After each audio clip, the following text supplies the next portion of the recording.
ans de Mouti, maman Angela Merkel jubile.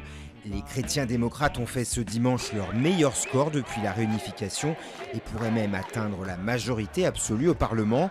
Dans ce cas, la chancelière serait la deuxième après Konrad Adenauer, juste après la guerre, à pouvoir gouverner sans faire d'alliance.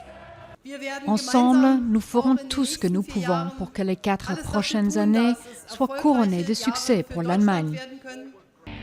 59 ans, la fille d'un pasteur de l'ex-RDA est le seul leader européen à avoir survécu à la crise. Ce résultat est fabuleux. Si nous pouvons gouverner seuls, c'est encore mieux. Et maintenant, on va faire la fête. L'ambiance n'est pas à la fête. En revanche, chez les libéraux qui ont gouverné avec la chancelière ces 4 dernières années, ils sortent du Bundestag n'ayant pas atteint les 5% des suffrages, une première depuis 1949. Ce résultat est un choc. On n'a jamais pensé que nous ne dépasserions pas la barre des 5%.